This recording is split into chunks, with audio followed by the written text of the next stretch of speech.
Hey guys, welcome back to Home Built, and this week we are going to convert the windscreen over of my G-Body 911 to a 993 glue-in screen.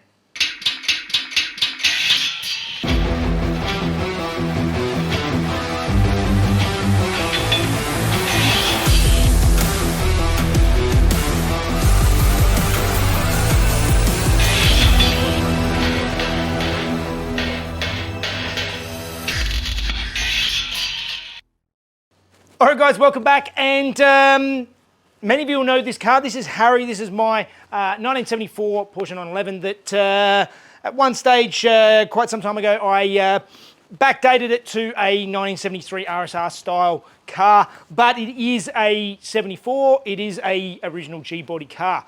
And ever since I've had this car, I had issues with the screen. When I first put it in, it was a nightmare to put it in with a aftermarket rubber. I found that getting the original, like a genuine Porsche rubber was better, and it does fit, or it did.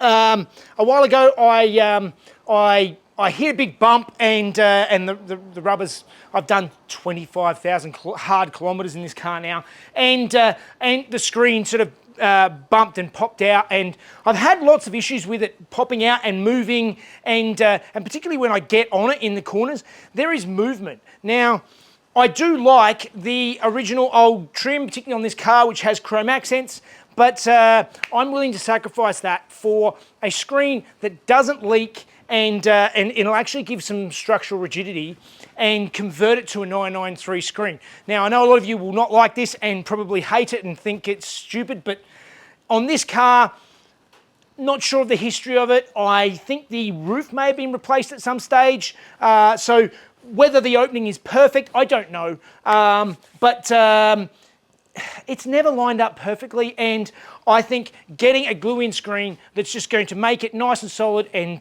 do the job is going to be a big bonus for this car. Now, I did a lot of research online, and I couldn't find any sort of definitive information on converting these cars over. From what I understand, the 993 screen is easier than the 964 screen. But for those who want to know, this screen that's in the car now is actually a 993 screen. So the screen for a original G-body and a 993 is the same size. That just had the 993 trim removed from the glass itself. So it's just the bare glass, and it fit into the original rubbers. That's what I got last time I was there, and I'll show you later, but you can actually see, if you get up close, you can see the antenna lines and stuff in it. So it is a 993 screen. So you can just put the later model screen into your earlier car if you want to do that and keep the original rubbers. But we're not going to do that. We're going to fit the 993 screen. So let's start by removing some wipers and pop that screen out, which is going to be pretty easy right now. And let's start looking at what we need to do to put the 993 screen in. So I start by removing the wipers, and then I just put some suction caps onto the screen just to make it easy to hold, but it pops out very easily because it's been popping out quite a lot lately.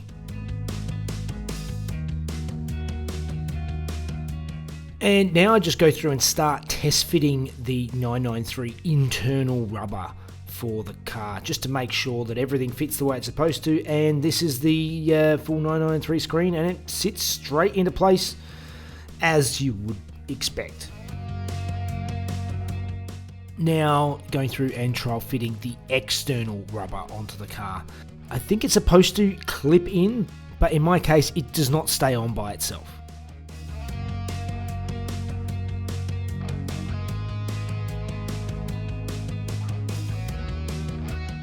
So now I'm just going around and making sure the entire opening is nice and clean with some wax and grease remover.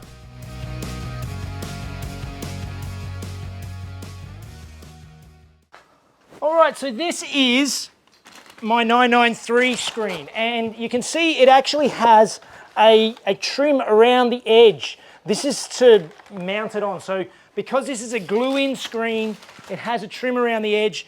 And you need to get two different rubbers from Porsche. There is an inner rubber and an outer rubber. Now the outer rubber is a sort of a thinner one. The inner one clips onto the frame around the inside and sort of trims out the inside of the car.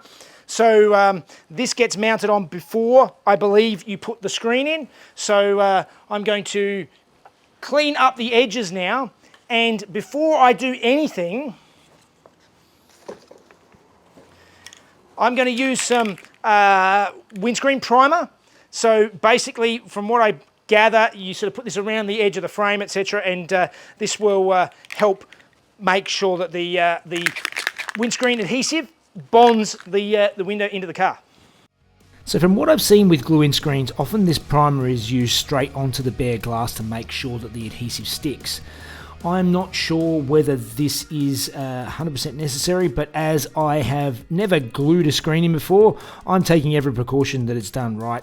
And I'll also note that I scuffed all around this area with Scotch-Brite before I started to make sure that it had something to key into. All right, so far so good. So I've gone through and I've stuck this rubber on all the way around the edge, and it clips on nicely. It clips on over the top of all the interior stuff, so that all fits on nicely, and it's held everything nicely in place. Now what I believe is I'm going to fill this channel with the adhesive all the way around, with the windscreen adhesive. Fill the channel up so that I get a nice solid bond all the way around the edge of the windscreen into the body of the car.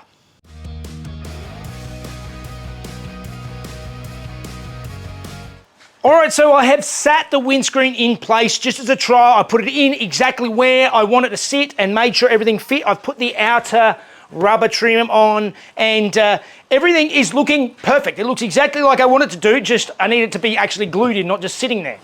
Now, let me preface this by saying that I have never actually fitted a glue-in screen before. I've done heaps of the rope-in ones, like this was, on the Datsun and the Alpha and this car, of course.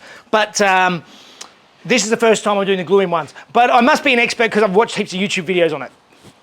And one of the big reasons that I've actually doing it myself is that I actually contacted some windscreen companies, and they wouldn't do it. They would replace like for like, but they wouldn't do this conversion. Nobody would actually do it. So now, once I've got this in, I can get it done under my, car insurance, and it's not going to be a problem. But it's just getting it initially done. That's the issue. So what we're going to do now, I'm going to pull the rubber back off and put all of the adhesive in and get ready to mount the screen.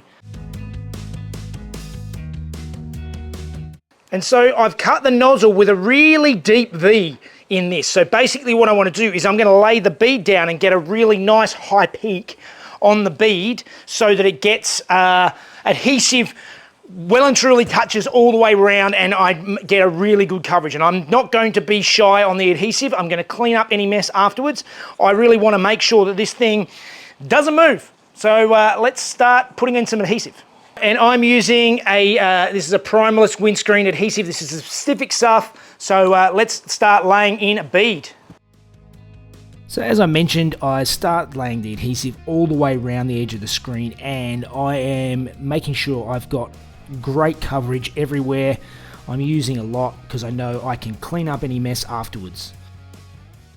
So I have a thick bead all the way around the screen, and we are ready to put the windscreen into place, and fingers crossed I don't mess it up. So Mrs. Jeff gives me a hand to lay the screen into place because I want to sort of lie it down reasonably square and straight from the get-go, and it's all pretty straightforward.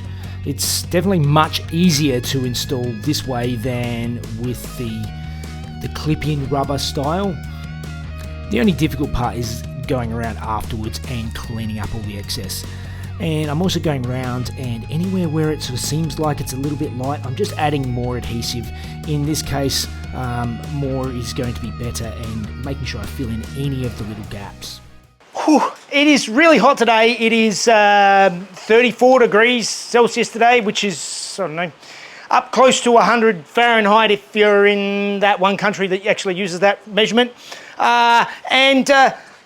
The screen should be mostly done. It's been in for an hour and a half or so. They say you can drive away, time is 3 hours. Now it's mostly set. I'm going to take the tape off and I'm going to put my rubber trim around the edge. I might actually use a little bit of the sealant just to sort of hold it in places. I think it's supposed to just clip on. I don't really know, but I'm going to use a little bit of sealant just to make sure it's there, but also make sure that it's not smothering it in, so it is still removable. So let's give that a go. So I clean up the screen and start installing the external rubber using some tape to hold it into place while I get some adhesive just in some select spots. I'm only using a little bit of adhesive so that it can be removed later. Now I will note that inside the screen it has the rear view mirror mount for a 993. And I looked them up, and a 996 mirror is basically exactly the same and a whole lot cheaper, so that's a good tip. Do not try and remove them out, you will break the screen. All right, so it's not 100% perfect fit, but I'm not sure about my window opening on this car anyway. I believe it could have been messed with at some stage, so that is looking a whole lot better. All right, and the screen is in. Now, I know some of you are going to rage against this because I've lost the chrome trim, and I definitely would prefer the chrome trim on this car particularly because it's got that chrome everywhere else, but it's just really problematic in my case. I don't know whether the car's accident history has done something to make it not align, but the window kept popping out and it leaked, and it was just giving me headaches for ages. And the compromise on the look of the screen, I will give up every day for a non-leaking screen that's not going to pop out, and also potentially add to the structural rigidity of the car, which I believe that the glue-in screens do.